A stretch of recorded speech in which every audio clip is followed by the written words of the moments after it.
Hello everyone, আসসালামু আলাইকুম। এই তো প্রতিদিনের মতন আরও একটি নতুন ব্লগ নিয়ে চলে আসলাম। আর আজকের ব্লগে কিন্তু অনেক কিছুই থাকবে। আজকে অনেক রান্না বান্না করব। আর বাসায় যেহেতু মেহমান আছে, রান্না বান্না তো করতেই হবে। আর আজকে হচ্ছে সব কিছুই মজার মজার রান্না করব। এখানে আমি এই যে ডালটা হয়ে গেছে, আমি ধনিয়া পাতা দিয়ে এখন ডালটা নামিয়ে নেব। সকালে আজকে নাস্তার জন্য আমি বানিয়ে নিতেছি। আজকে ভাত তো রান্না করা হয়ে গেছে, ভাত তারপর ডাল হয়ে গেছে। এখন হচ্ছে পটল ভাজি করে নিতেছি। পটল ভাজি আর এদিকে হচ্ছে যে ভাত হয়ে গেছে। এরপরে যে পাশের চুলায় তো ডিম সেদ্ধ দিয়েছিলাম, ডিম সেদ্ধ করা হয়ে গেছে। আমি ডিমটা হালকা ভেজে নিয়েছি আর এখন এই যে পেঁয়াজ দিয়ে ডিমটা ভুনা করে নেব। আর আমাদের আজকে সকালের নাস্তা এগুলাই, ডিম, পটল ভাজি আর হচ্ছে ডাল পাতুরি। এদিকে আমি শাক বাটা নামায় নিচ্ছি, আদা রসুন বাটা নামায় নিচ্ছি। যেহেতু দুপুরে রান্না করতে হবে, এগুলো তো ডিপ ফ্রিজে ছিল, এজন্য আগে নামায় রাখতে হয়, না হলে তো সহজে গলবে না। আর এখন হচ্ছে যে এখানে ডিমগুলো দিয়ে দিলাম, পেঁয়াজটা ভালো করে ভুনা করে নিয়েছি। আর এখন যে ডিম দিয়ে দিয়েছি, ধনিয়া পাতা দিলাম।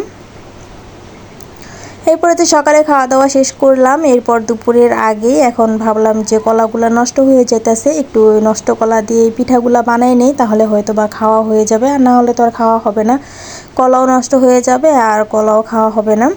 এজন্য ভাবলাম যে কলাগুলো নষ্ট হওয়ার আগেই পিঠা বানাইলে সবাই মিলে খেয়ে নিতে পারবো। আর পিঠা কিন্তু সবাই অনেক পছন্দ করে।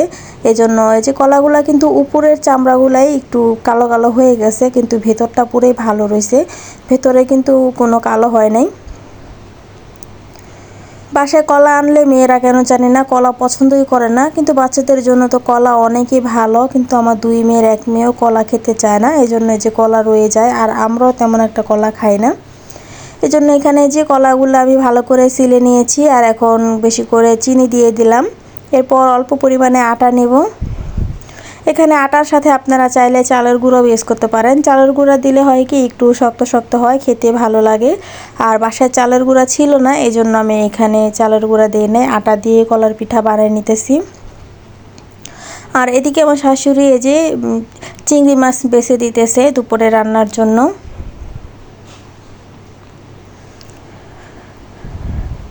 আর আমি হচ্ছে এদিকে আমার কলার পিঠা হয়ে গেছে বানানো। আমি এরপর হচ্ছে মাছ ধুয়ে তারপর এখানে মাছ ভাজতে দিয়েছি। যেহেতু আজকে অনেক রান্না বান্না করতে হবে, তাই দেরি করা যাবে না, তাড়াতাড়ি রান্না করে নিতে হবে। আর দুই চুলায় তো রান্না করা যায় না, গ্যাস থাকে না, এই জন্য। আর এদিকে তো ভাতটা হয়ে গেছে, দুপুরের ভাত রান্না করে নিয়েছি। আর এই যে এখানে কিছুটা রুই মাছ আমি ফ্রাই প্যানে দিয়েছি আর কিছুটা রয়ে গেছে। এখানে অনেকগুলো পেঁয়াজ কেটে নিয়েছি। আর এখানে যে মফুলিশি বলি আমরা, এটাকে ভর্তা করে নেব। আর এদিকে গরুর মাংস ভিজিয়ে নিয়েছি, গরুর মাংস রান্না করব। গরুর মাংসগুলো এখনও ছোটে নাই, আজকে গরুর মাংসগুলো ভিজাতে একটু দেরি হয়ে গেছে, এজন্য রান্না করতেও দেরি হয়ে যাবে। যাই হোক, এরপরে যে এখানে ছোট চিংড়ি মাছ, এগুলো হচ্ছে ভর্তা করব। আমি এগুলো টেলে নিতেছি। কাঁচামরিচ দিয়ে চিংড়ি মাছ ভর্তা করলে কিন্তু অনেক মজা লাগে। এখানে যে কাঁচামরিচ দিয়ে চিংড়ি মাছ ভর্তা, আর এদিকে কিন্তু গরুর মাংসটাও বসাই দিছি। আমি কিন্তু গরুর মাংসটা হাতে মেখে তারপর বসাই দিছি। আজকে তেমন একটা ভিডিও করার সময় নেই, আজকে যেহেতু অনেক রান্না বান্না, ভিডিও করার মতন কোনো ছিল না, এজন্য তাড়াতাড়ি রান্নাটা বসাই দিছি। যখন মনে হলো যে এখন একটু ফ্রি আছি, এখন একটু ভিডিও করে নেই, এরপরে যে ভিডিও করে নিছি। আর এদিকে যে চিংড়ি মাছটাও কিন্তু ভুনা করে নিয়েছি, আমার চিংড়ি মাছটাও ভুনা করা হয়ে গেছে।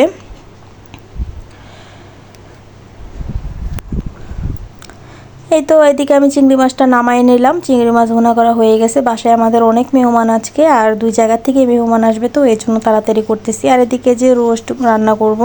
আর এই যে কলার পিঠা খাইতে খাইতে এ পর্যন্ত আছে, অল্প কয়টাই ছিল, মজা হয়েছিল কলার পিঠাটা। এরপর আমি এখানে আরেকটা মাছের তরকারি বসাই দিছি, এটাও হাতে মেখে বসাইছি। এটা শিলং মাছ ছিল। আর এদিকে যে এখন রোস্টগুলো ভেজে নেব। আর এখানে হচ্ছে রুই মাছের তরকারি হয়ে গেছে। আমি বেগুন দিয়ে রুই মাছটা রান্না করেছি। বেগুন দিয়ে রুই মাছ রান্না করলে কিন্তু অনেক মজা লাগে। তারপর তো আমি আর কোনো ভিডিওই করতে পারি নাই। এটা হচ্ছে একদম সন্ধ্যার পর, খাওয়া দাওয়ার পরে হচ্ছে আমি এগুলো এখন গরম করে নেব। মানে মেহমানটা খাওয়ার পর এগুলো রয়ে গিয়েছিল, সেগুলো আমি সব কিছু গরম করে রেখে দিয়েছি। এরপর হচ্ছে মারিয়ামের বাবা আমাদের জন্য কেক পাঠাইছে। তাদের দোকানের পাশে একটা বেকারি দোকান দিয়েছে নতুন, একদম গরম গরম ছিল কেকগুলা, খেতে তো অনেক মজা লেগেছে। সেখান থেকে আমাদের জন্য কেক পাঠাইছে। আর এরপর হচ্ছে আমার ননদ একটু দুধ চা বানাইলো, যেহেতু আজকে সারাদিন অনেক কাজ টাজ করছি, অনেক ক্লান্ত লাগতেছে। চা খেলে তো অনেক ভালো লাগে, আর বিশেষ করে দুধ চা হলে তার কোনো কথাই নেই, দুধ চা অনেক ভালো লাগে। এরপরে যে বিস্কিট দিয়ে এখন দুধ চাও খেয়ে নিতেছি, অনেক ভালো লাগলো। আর আজকে সারাদিনের ভিডিওটা কেমন লাগলো অবশ্যই কিন্তু জানাবেন, আর যদি ভালো লেগে থাকে অবশ্যই লাইক কমেন্ট আর সাবস্ক্রাইব করে দিবেন। আল্লাহ হাফেজ।